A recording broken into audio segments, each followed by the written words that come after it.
જય સ્વામિનારાયણ.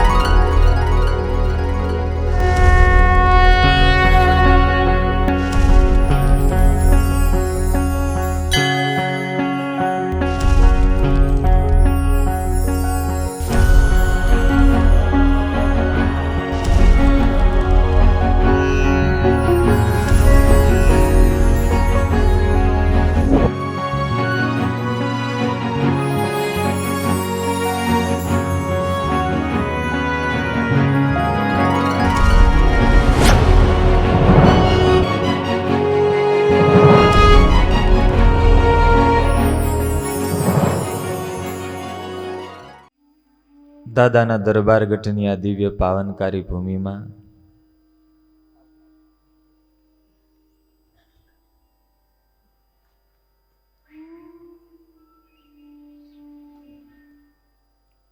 સ્વયં શ્રીજી મહારાજ જ્યાં 25 વર્ષ સુધી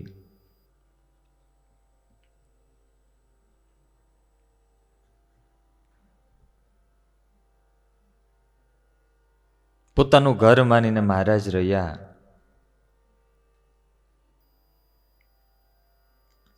એ ભૂમિમાં બેસીને આપણે સત્સંગી જીવનના સહારે એ ગ્રંથના સાનિધ્યમાં અને એની સાક્ષીએ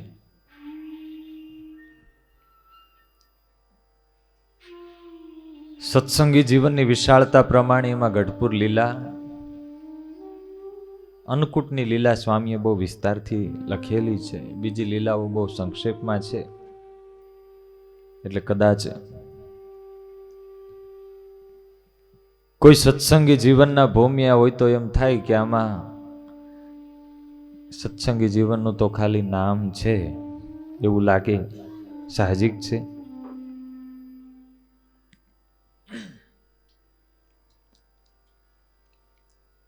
કારણ કે શ્રીજી મહારાજે નાની નાની જે લીલાઓ લખી છે બધાનો વિસ્તાર કરવા જાય સતાનંદ સ્વામી મહારાજની આજ્ઞાથી સાંપ્રદાયિક બંધારણીય રીતે આ ગ્રંથની રચના થયેલી છે. ધર્મ, જ્ઞાન, વૈરાગ્ય અને ભક્તિ મહારાજના સિદ્ધાંતો, શ્રીજી મહારાજની માન્યતાઓ, એટલે એ ગ્રંથની એક ખૂબી છે, એ ખામી નથી. એ ગ્રંથ એ મહારાજનું અપર સ્વરૂપ છે. એટલે એની સાક્ષીએ જે કંઈ બોલીએ, પ્રામાણિકતાથી આપણે જે કંઈ મહારાજના લીલા ચરિત્રોનું ગાન કરીએ, એટલે એ લીલા જ ગણી શકાય. ત્યારે ગઢપુર લીલા કથા પારાયણ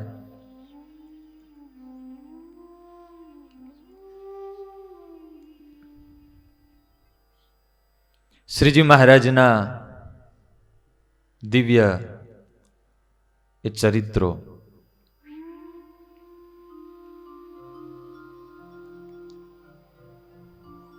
નિષ્કુળાનંદ સ્વામીએ બહુ સરસ એક દ્રષ્ટાંત દીધું છે પંક્તિમાં. હે જેમ ભમરી ભરે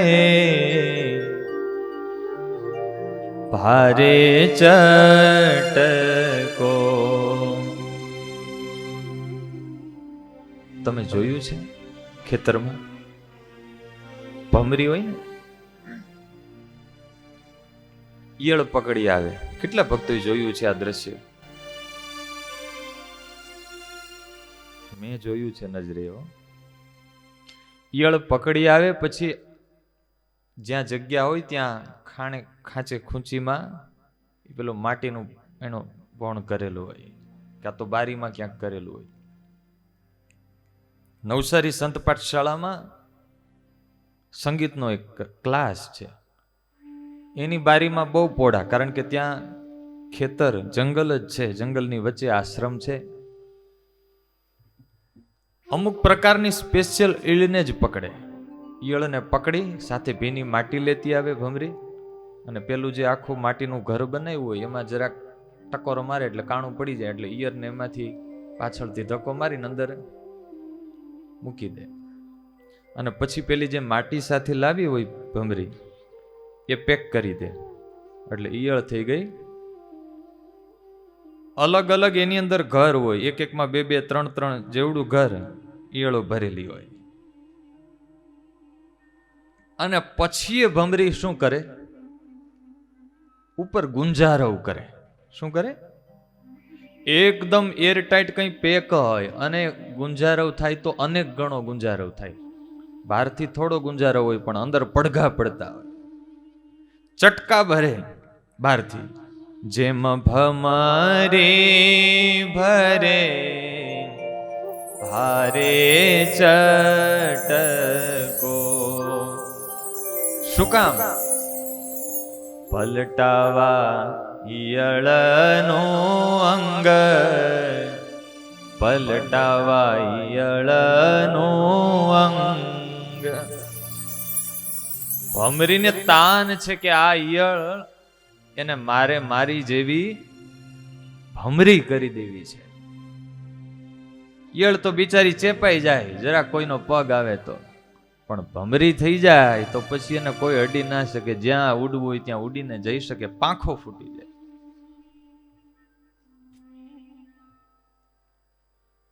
આ જ વાતને મહારાજે વચનામૃતમાં યાદ કરી. મહારાજ કે ઇન્દ્રિયો અંતઃકરણ માયિક છે, એ માયિક ઇન્દ્રિયોએ કરીને અમાયિક એવા ભગવાનના દર્શન થાય કેમ? તો મહારાજે કહ્યું, પુરુષોત્તમનું ચિંતન કરતા કરતા.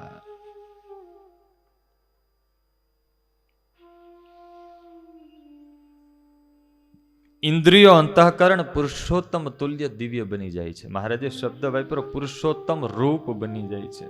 પછી એ ઇન્દ્રિયોએ કરીને અમાયિક એવા ભગવાન એનો અનુભવ થાય છે. ત્યારે આ ગઢપુર લીલા કથા પારાયણ શા માટે છે? પકડી પકડીને ભમરીને ભમરા અહીંયા આવશે. બોલો જય સ્વામિનારાયણ. આ ચરિત્રોનો ગુંજારવ થતો હોય એમાં અમુક અમુક ચટકા યાદ રહી જાય ને.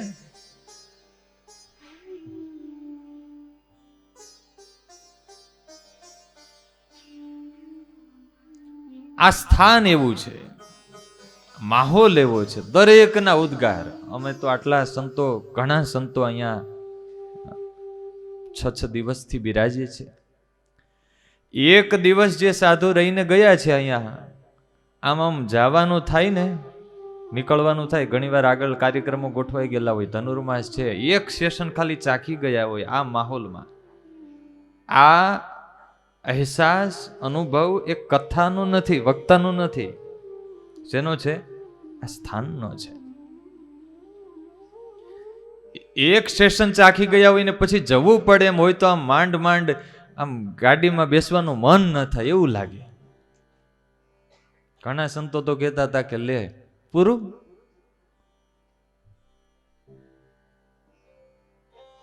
પૂરું થયા પછી અઠવાડિયું તો એમ થશે, અરે લાભ કેવો હતો, સરસ. ખાલી ખાલી લાગશે. આ જે મહારાજના અમુક ચરિત્રોના ચટકા યાદ રહી જાય તો આપણા ઇન્દ્રિયો, આપણા અંતઃકરણ પુરુષોત્તમ રૂપ થઈ જાય. આના ચરિત્રો છે. જ્યારે ગ્રંથમાં વાંચતા હોઈએ ત્યારે એ ત્યાં સુધી હૃદય પહોંચ્યું ના હોય, પણ અહીંયા જ્યારે આ ભૂમિમાં ગવાય ત્યારે આમ લાગે કે આ હૃદયમાં આપણને ચટકો લાગ્યો. ત્યારે મહારાજના એ પાવનકારી લીલા ચરિત્રો. આવો આપણે આગળના દિવ્ય ગઢપુર લીલા કથા પારાયણના પાવન પ્રસંગોમાં પ્રવેશ કરીએ. ઉગમણા બારના આ ઓરડા, એમની દિવ્ય લીલાઓ કાલે બપોર પછીના સેશનમાં આપણે શ્રવણ કરેલ.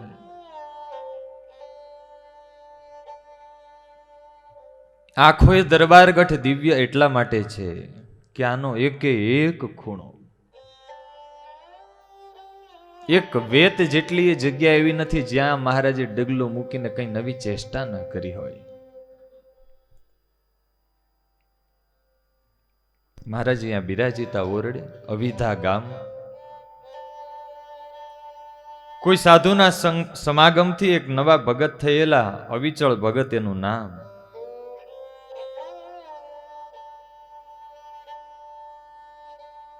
અને હતા અવિચળ, ડગે નહીં એવા ગામડાના ભાવિક ભોળા ભલા. દિલમાં કોડ કે હું ગઢપુર જઈશ, મને મહારાજના દર્શન થશે, હું મહારાજને કંઈક દક્ષિણા આપીશ.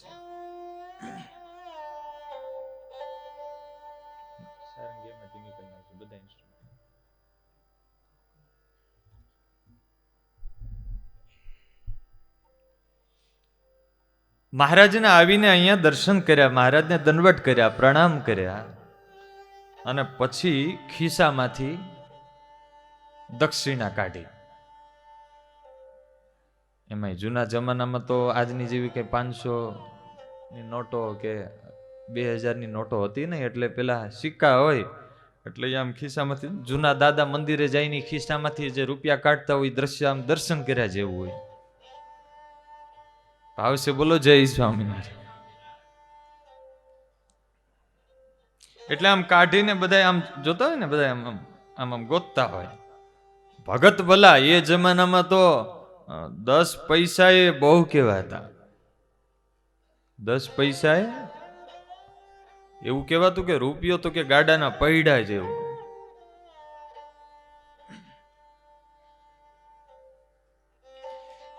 એક રૂપિયો ભગતે કાઢ્યો અને મહારાજના ચરણોમાં, અહીંયા ઢોલિયા ઉપર મહારાજ બિરાજે છે, ત્યાં ચરણોમાં મહારાજને આમ રૂપિયો મૂકવા ગયા ને, મહારાજ આગળ મૂક્યો રૂપિયો, તે મહારાજ આમ ડાબી બાજુ ફરી ગયા.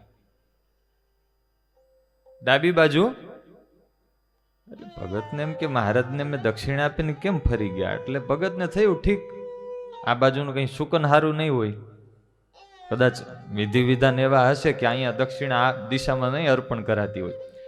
એટલે ભગત આ બાજુ આવીને મહારાજના ચરણોમાં પાછો રૂપિયો મૂક્યો, એનો તે મહારાજ પાછું ફરી ગયા. ભગતને થયું કે ઠીક છે, આ બાજુની દિશા બરાબર નહીં હોય, તો એ બાજુ આવીને ત્યાં મૂક્યો તો વળી મહારાજ ફરી ગયા. વળી આ પાછો રૂપિયો લઈને વળી એ બાજુ મૂક્યો તો ત્યાંય મહારાજ 5 થી 6 વાર ફરી ગયા.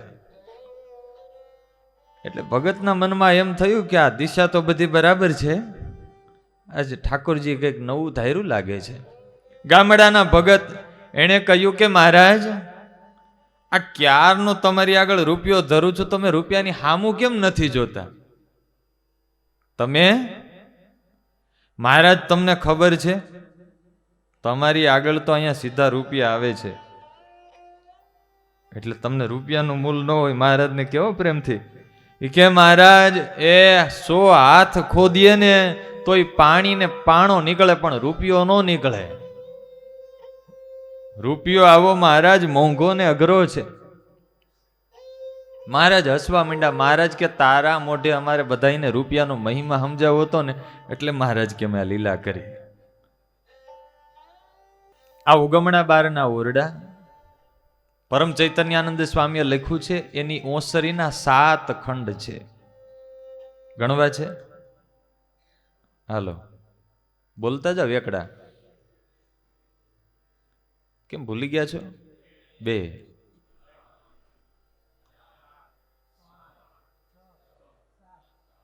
દર્શન થાય છે ને, 2 થાંભલી વચ્ચેનો એક ખંડ. સ્વામી આ એક જગ્યાના ચરિત્રો તો નોંધ્યા છે, પણ એક ખંડની આગળનો જે ભાગ કહેવાય ફળિયાનો, એને પધોર કહેવાય. શું કહેવાય? પધોર. એના પણ એક ચરિત્રો નોંધ્યા છે. ઉનાળાના વખતમાં સ્વામી એવું લખ્યું છે કે શ્રીજી મહારાજ વિશેષે કરીને આગળના ભાગે પાણી છટકાવીને મહારાજ ત્યાં બેસતા, ક્યારેક અહીંયા સભા કરે, ક્યારેક અહીંયા બેઠા હોય. શ્રીજી મહારાજનું જીવન કેટલું નેચરલ હશે, સાહજિક. આમ કોઈ ફિક્સ, જ્યાં નેચરલ એમ લાગે મોજ ચડી આજે અહીંયા બેસવું છે તો અહીંયા બેસવાનું.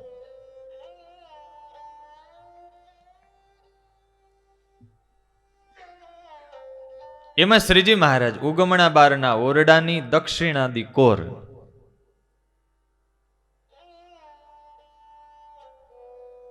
યસ ઓકે, દક્ષિણાદી કોર એના પેલો ખંડ. એના ફળિયામાં મહારાજ સાંજના સમયે ઢોલિયા ઉપર બિરાજિત હતા. દર્શન થયા.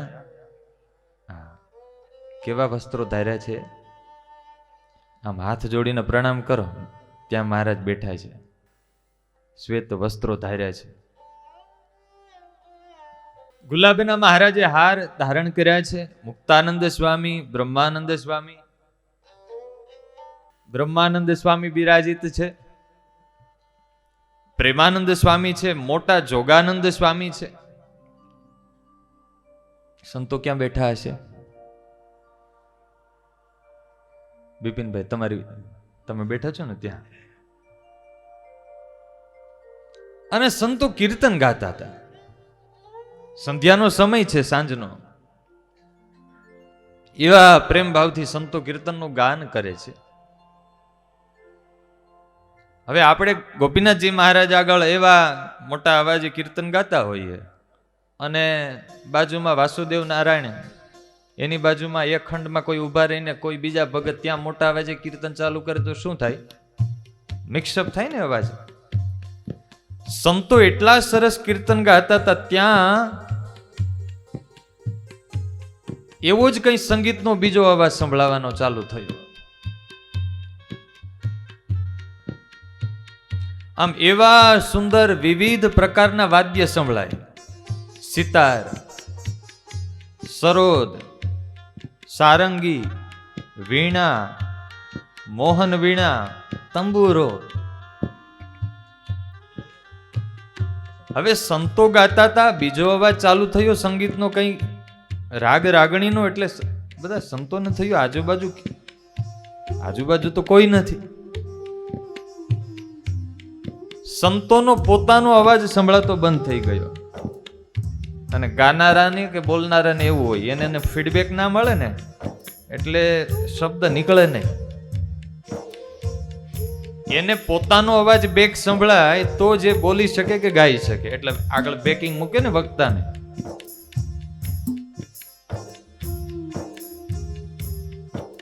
સંતોનો પોતાનો અવાજ સંભળાતો બંધ થઈ ગયો. એટલે સંતોએ, બ્રહ્માનંદ સ્વામીએ કહ્યું કે સંતો આપણે કીર્તન બંધ કરો, આ કંઈક નવું ચાલુ થયું. અને જ્યાં સંતોના કીર્તન બંધ થયા ને, અને આમ સંતોએ આમ એકાગ્ર થઈને સાંભળ્યું ને, ત્યાં તો આમ આકાશમાંથી નાદ સંભળાય. કેવો નાદ! આમ સંભળાય છે તમને? શું છે આ? શેનો ટ્યુન છે?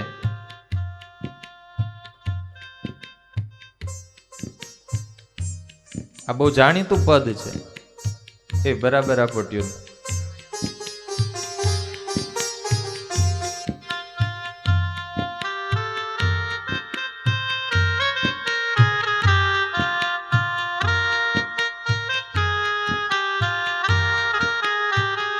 કોઈને સમજાય છે શેનો ટ્યુન છે? હે? વંદુ. સંતોએ જે આમ એકાગ્રતા દ્રષ્ટિ કરી અને આમ સ્થિર થયા તો આકાશમાંથી વંદુના પાઠ સંભળાણા. વંદો સહજાનંદ રસ રૂપ અનુપમ સાર ને રે લોલ. વંદો સહજાનંદ રસ રૂપ અનુપમ સાર ને રે લોલ. હવે તમે કલ્પના કરો, તમે બધા ગાઓ છો, તમને અવાજ સંભળાય છે ને? હવે કલ્પના એ કરવાની કે આપણે અહીંયા નીચે બેઠા છીએ સંતોની હારે સભામાં. મુક્તાનંદ સ્વામી, પ્રેમાનંદ સ્વામી, બ્રહ્માનંદ સ્વામી એની સાથે બેઠા છીએ અને આપણે જે ગાઈએ છીએ ને એવો અવાજ આમ ઉપરથી આકાશમાંથી આવે છે. આમ એવો ભાવ કરો, જેને ભજતા છૂટે ફંદ કરે ભવ પાર ને રે લોલ. જેને ભજતા છૂટે ફંદ કરે ભવ પાર ને રે લોલ. વંદો સહજાનંદ રસ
વાળો છે, થોડા હાથ બહાર કાઢીને બરાબર. આજે તો ક્યાંકથી દિવ્ય આ વંદનો નાદ સંભળાય છે. સંતો બધા વિચારમાં છે, ગડમથલમાં કોણ ગાય છે.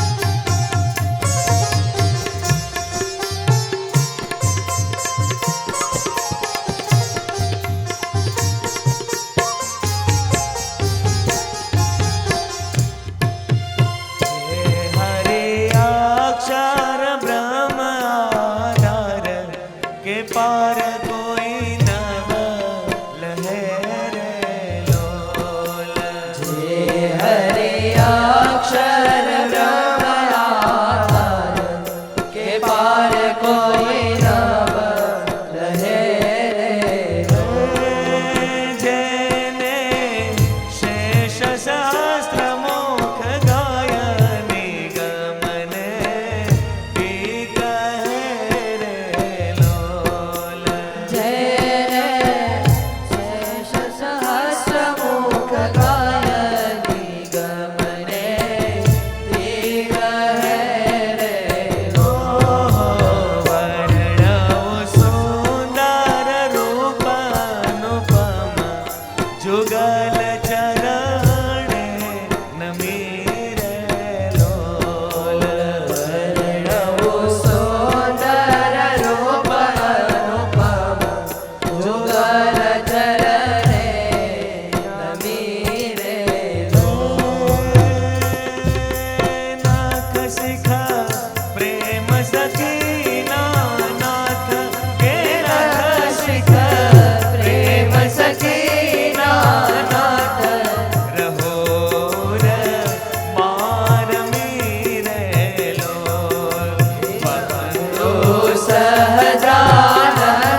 ક્યારેય ન સાંભળ્યું હોય એવું એટલું મધુરું સંગીત અને મધુરા કંઠમાં વંદુ સહજાનંદના પાઠ આમ નભમાં સંભળાય. આપણને વાલા ભક્તજનો નંદ સંતોએ જે પ્રગટ મહારાજના પુરુષોત્તમપણાના એ પુરુષોત્તમના સ્વરૂપના વર્ણન કરતા જે કીર્તનોનો વારસો દીધો છે એ બહુ જ અણમોલો વારસો છે.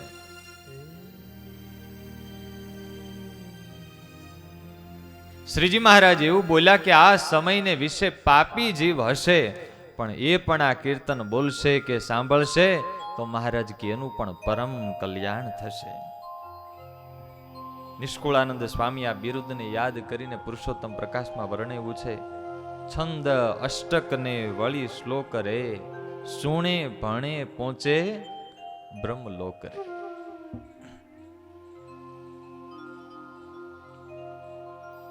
એક દિવસ શ્રીજી મહારાજ એ જ ઉગમણા બારના ઓરડા ઓસરી કઈ કોર દક્ષિણાદી કોર પેલું પધોર પેલો ખંડ એની આગળનો એ જગ્યા શ્રીજી મહારાજ બિરાજિત હતા. સાંજના સમયે મહારાજે પુષ્પના શણગાર ધાર્યા છે. સંતોએ ચંદનની અર્ચા કરી છે.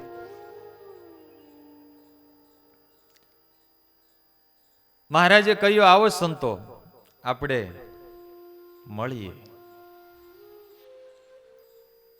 કેટલું હેત હોય ત્યારે મળી શકાય. હો શ્રીજી મહારાજને કેટલા સંતો ભક્તો વાલા હશે. આપણને એમ છે કે આપણને મહારાજ બહુ વાલા છે.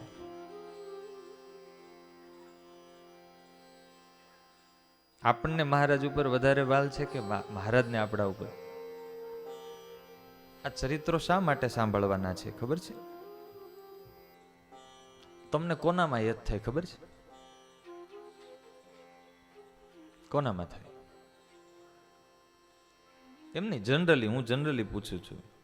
આમ સમાજમાં પરિવારમાં તમે રહેતા હોય, પરિવારના 50-60 સભ્યો હોય, મિત્રોમાં ઘણા બધા મિત્રો હોય, પણ આમ એકદમ આમ હાર્ટ ટચ આમ જ્યાં આપણું હૃદય ઢળે એને શું કહેવાય? બહુ સરસ શબ્દ છે સાહિત્યમાં, સહજ હેત. કેવું? આમ આપણું હૃદય ત્યાં આમ ખેંચાય એવું હેત કોનામાં થાય ખબર છે? તમે તો બધા હેતમાં માસ્ટર છો, બોલો ને. હે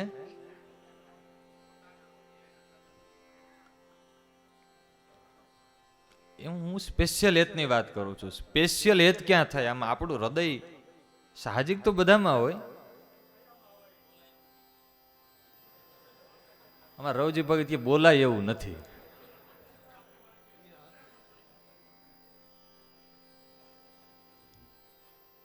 આપણને હેત ત્યાં જ થાય. તમે અનુભવ કરજો અને વિચારજો. આપણને ખબર પડે, પરિવારમાં 5 કે 7 સભ્ય હોય એમાં ખબર પડે કે આ વ્યક્તિને મારા પ્રત્યે હેત છે, લાગણી છે. જેને આપણા પ્રત્યે કંઈક થોડું ઘણું હોય ને ત્યાં જ આપણું હેત થાય. સાચું ખોટું?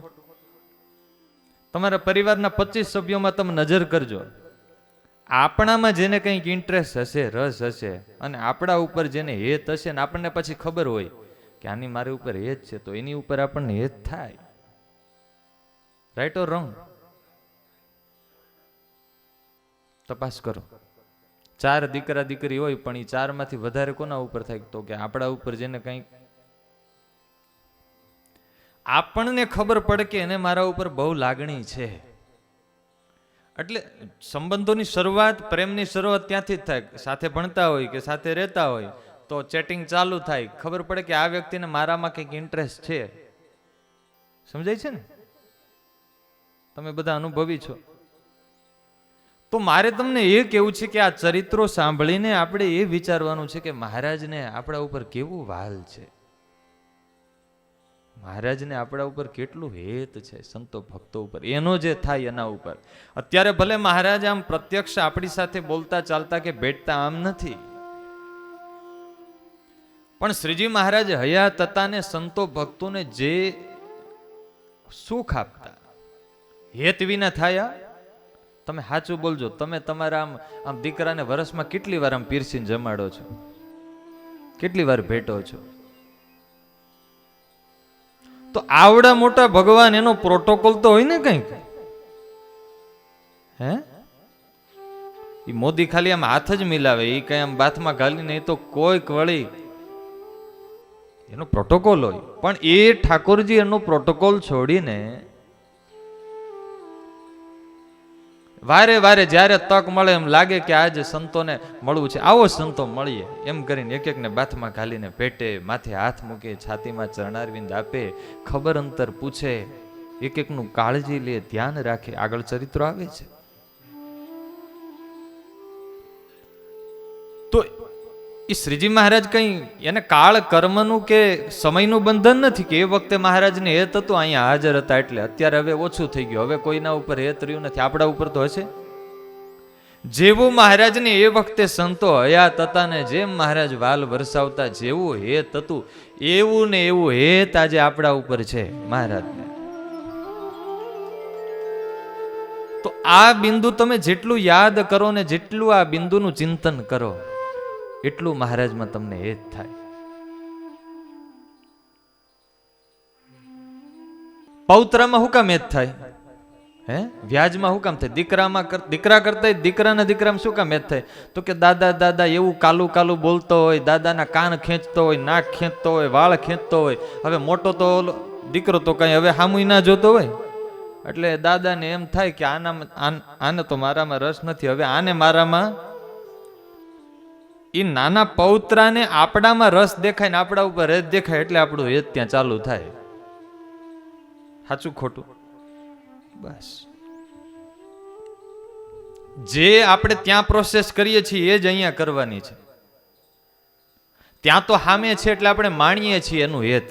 નાનો પૌત્ર હોય તો એનું હેત, અને આપણને પાછું અંદર અંદર આમ મનમાં કોડ થતા હોય કે મારો પૌત્રો કેવો આમ હું જાવ એટલે આમ મને સીધો આમ દાદા દાદા કરતો આવે, આમ કરે, મારા ઉપર બહુ હેત છે એને. આવું પાછું એકલા બેઠા બેઠા આપણે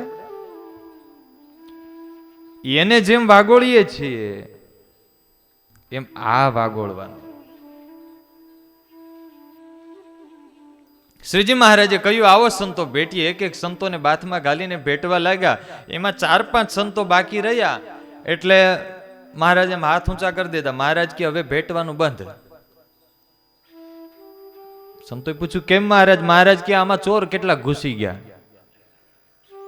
આમાં હવે 4-5 જ હતા, થોડી વાર થઈ ત્યાં લાંબી લાઈન થઈ ગઈ.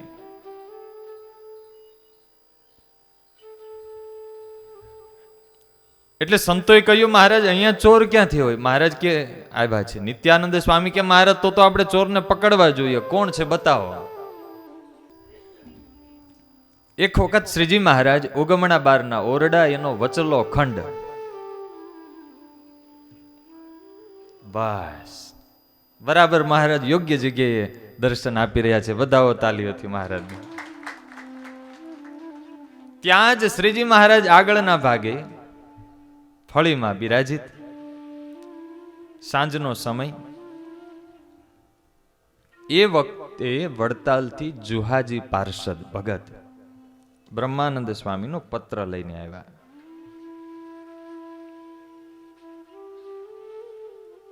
મહારાજ મંદિર હવે તૈયાર થવા આવ્યું છે, લક્ષ્મીનારાયણ દેવ પધરાવા છે, તો પ્રભુ સ્વામી આ કાગળ મોકલો છે. બ્રહ્માનંદ સ્વામીનો પત્ર આવ્યો એટલે મહારાજે વાંચ્યો બધો. ખબર અંતર બધા લખ્યા છે, શુભ સમાચાર લખ્યા છે, મહારાજને આમંત્રણ દીધું છે. મહારાજે કહ્યું કે આ વડતાલ હવે લક્ષ્મીનારાયણ દેવની પ્રતિષ્ઠા કરવા અમારે જવાનો સંકલ્પ છે, તો આ પાર્ષદ જુહાજી આવ્યા છે. અમે તો જશું, પણ લક્ષ્મીનારાયણની મૂર્તિઓ એમની ભેગી આપણે મોકલાવી દઈએ. નિષ્કુળાનંદ સ્વામીને પૂછ્યું છે સ્વામી મૂર્તિઓ ક્યાં છે? એટલે નિષ્કુળાનંદ સ્વામીએ કહ્યું મહારાજ જ્યારથી મૂર્તિઓ આવી પ્રભુ તમે કહો છો લક્ષ્મીનારાયણની મૂર્તિ, પણ મહારાજ તમે જેને નારાયણની મૂર્તિ કહો છો એ નારાયણની નથી. એ મહારાજ બાલાજી ભગવાનની છે. કોની છે? બાલાજી ભગવાનની, તિરુપતિ. નારાયણની મૂર્તિમાં જે રીતે શંખ, ચક્ર, ગદા અને પદ્મ હોય એ રીતે નથી. શંખની જગ્યાએ ચક્ર ને ચક્રની જગ્યાએ શંખ છે, અને ગદાની જગ્યાએ પદ્મ અને પદ્મની જગ્યાએ ગદા છે. માટે મહારાજ એ બાલાજીની મૂર્તિ છે, નારાયણની નથી. આવું નિષ્કુળાનંદ સ્વામી મહારાજને કહ્યું.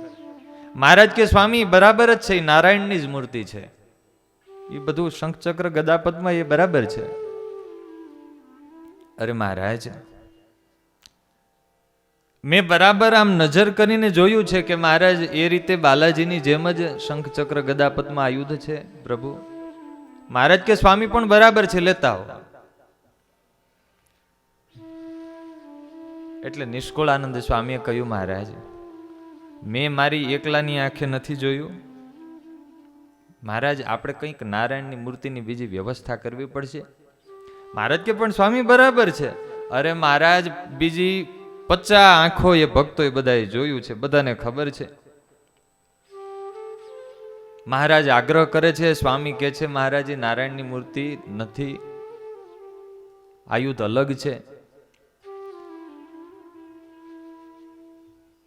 થોડી દૂર મહિલામાં લાડુબા બેઠેલા એ આ પ્રસંગ સાંભળે છે. એટલે લાડુબાને થયું કે સ્વામી હાચા છે, પણ આ શ્રીજી મહારાજ માનતા નથી, એમ જ કહેવાય ને.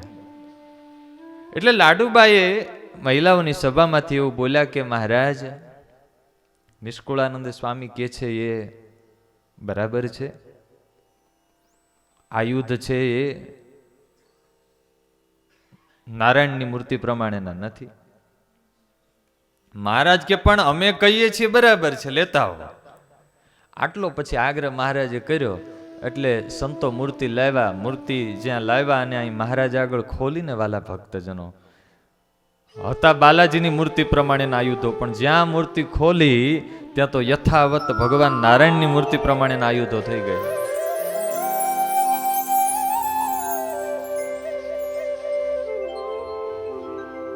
મને લાગે છે કે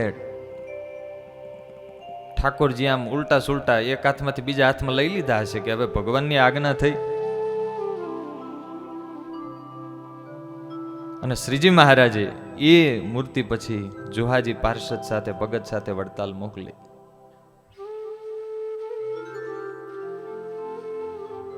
જેના સંકલ્પથી આવું ચરિત્ર જ્યારે આપણે સાંભળીએ ને ત્યારે આપણને બહુ આમ આમ લાગે કે વાહ, મહારાજે પરચો પૂર્યો. પણ આમ તુરંત આમ હૃદય, વાલા ભક્તજનો, એ પરચો દેખાય છે આપણને. અણુ અણુમાં ઈશ્વર તારો ભાસે છે ભણકારજી. ભગવાનનો ભક્ત છે એ ખાલી મહારાજના પરચાને જ પરચા ન માને. એક એક દ્રષ્ટિ પડે ત્યાં ઠાકોરજીનો પરચો દેખાય, ઐશ્વર્ય સામર્થ્ય દેખાય. એક નાનકડી કીડી દોડે છે, મહારાજનો પરચો નથી. હે, એક બાળક ખાંડના ડબ્બા ઉપર લખતો તો મીઠું અને મીઠાના ડબ્બા ઉપર લખતો તો ખાંડ. એની મમ્મીએ પૂછ્યું, એલા આ શું કરે છે? તો કે મમ્મી મારે કીડીને છેતરવી છે. એની મમ્મી કે એ નામ બદલવાથી કદાચ ભણેલા માણસો છેતરાય, કીડી ના છેતરાય. છેતરાય ક્યારે?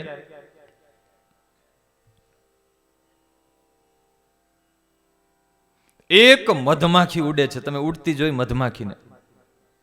નથી જોઈ. આમાં નીરખીને જોયું છે?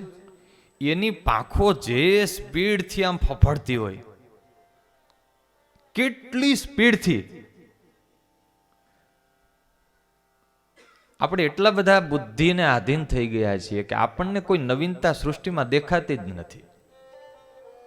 નવીનતા બધું નોર્મલ થઈ ગયું છે. યોગ સૂત્ર એવું કહે છે, ક્ષણે ક્ષણે સૃષ્ટિમાં દરેક વસ્તુને જે નવીન દ્રષ્ટિથી જોઈ શકે છે એને જ જ્ઞાન પ્રગટે છે. એક મધમાખી ઉડે છે એ મહારાજનો પરચો નથી. એક મધમાખી મધ ભેગું કરવા માટે સરેરાશ 75,000 કિલોમીટરનું અંતર કાપે, ત્યારે એ અડધો પોણો કિલો કે કિલો મધ એકત્ર થતું હોય છે.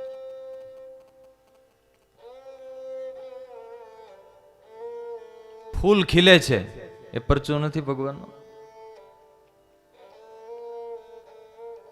તમે ક્યાંય એવી ફેક્ટરી જોઈ ઘાસ નાખો ને દૂધ બારું નીકળે? હે?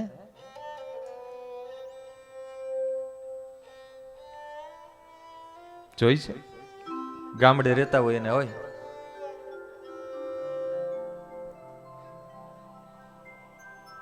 સૂકા ઘાસમાં ચરતી ગાવલડીને સાંજે ગાય દોવાય જી. દૂધ કેમાં થયું એ ઘાસનું? કેમ થયું હશે? દૂધ કેમાં થયું એ ઘાસનું? મશીનરી ક્યાં ગોઠવાણી? પ્રભુ આમાં મતી મારી મુંજાણી. હે તારી અકળ ગતિમાં અટવાણી, પ્રભુ આમાં મતી મારી મુંજાણી.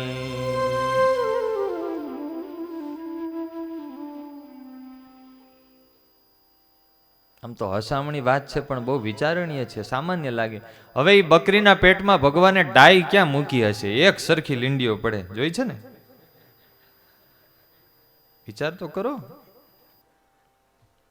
વરસાદ આમ વરસે, આમ આમ એક કઈ છાંટો ભેગો થાય, આમ છાંટા ભેગા થઈ જાય, આમ આમ આમ પરફેક્ટ ડિસ્ટન્સ.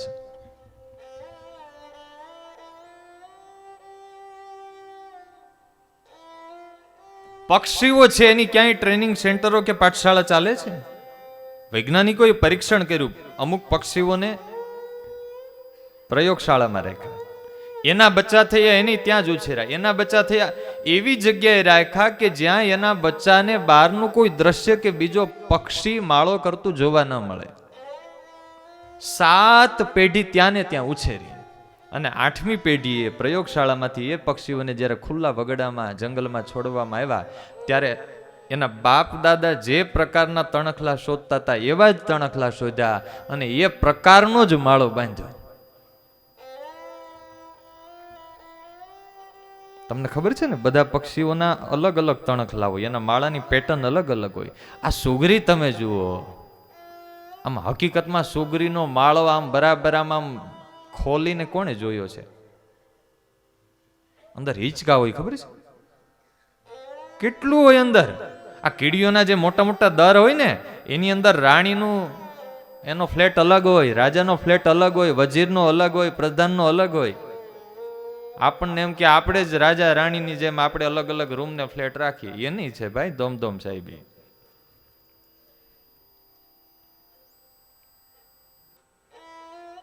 ભગવાનનો ભક્ત છે. મહારાજે પ્રથમના 27મા વચનામૃતમાં કહ્યું કે ભગવાન ભજવાની તો સૌને ઈચ્છા છે, પણ સમજણમાં ફેર છે. જેની આવી સમજણ છે, ચરાચરમાં જે ભગવાનને જોતા શીખે છે. જ્યાં જ્યાં નજર મારી ઠરે યાદી ભરી ત્યાં આપની. સવારે ભગવાનનો ભક્ત હોય ને, પક્ષી સંભળાય તો કોણ યાદ આવે? એક સુંદર પંક્તિ છે, યમન રાગ છે, 2 પંક્તિ આપણે ગાવી છે. આ ચરિત્રને યાદ કરીને મહારાજે આયુધ તો બદલા, પણ એવા તો મહારાજના ક્ષણે ક્ષણે ડગલે ડગલે પરચા છે. ખાલી મૂર્તિમાં ભગવાન જોઈ શકે એ નિમ્ન ભક્ત છે, મૂર્તિમાં પણ જોઈ શકે ને ભગવાનના ભક્તો સંતોમાં પણ જોઈ શકે એ મધ્યમ ભક્ત છે. પણ ચરાચરમાં જે ઠાકોરજીના ઐશ્વર્યને જોઈ શકે, ઠાકોરજીના દર્શન કરી શકે, તો એ શ્રેષ્ઠ ભક્ત છે. પરોઢીએ પંખી જાગીને ગાતા મીઠા તારા ગાન. પરોઢીએ પંખી જાગીને ગાતા મીઠા તારા ગાન.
છે નભમાં ફૂલો માહી વસે છે તું તું ધરતીમાં તું છે નભમાં ફૂલોમાં વસે છે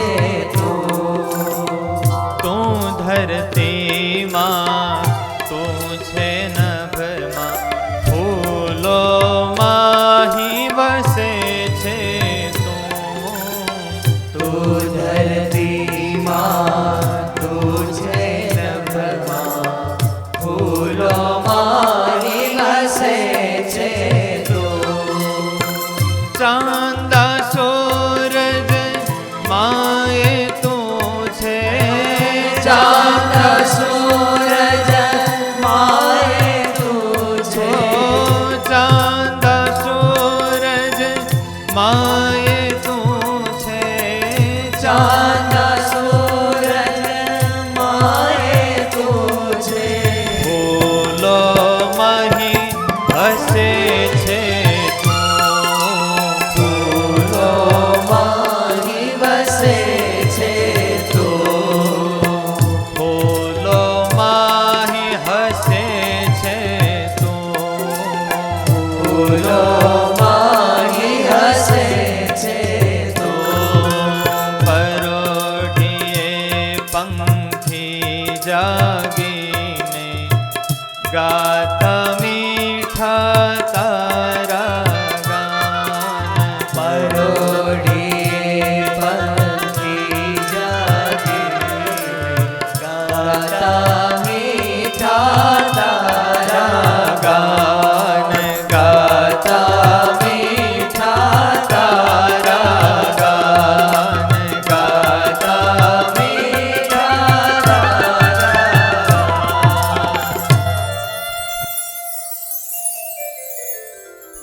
મહારાજનો આગ્રહ એટલા માટે છે કે આ દ્રષ્ટિ કેળવવી. જ્યાં સુધી આ દ્રષ્ટિ ન આવી હોય ને ક્યાંક સારું આશ્ચર્ય દેખાય તો મન ત્યાં ચોટે.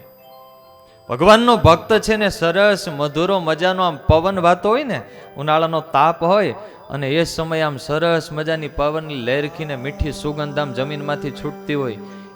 નહીતર આપણે ઘણીવાર એવું થાય કે વાહ સરસ પવન છે, પણ ભગવાનનો ભક્ત એને મહારાજ યાદ આવે કે આ રૂપે કોણ વહે છે? મહારાજ વહે છે. કુંબળો તડકો હોય શિયાળામાં એમ થાય વાહ બહુ સરસ તડકો છે, પણ ભગવાનના ભક્તને શું યાદ આવે? સારી ગાય રૂપાળી દેખાય, રૂપાળી ઘોડી દેખાય, રૂપાળું કોઈ પક્ષી દેખાય,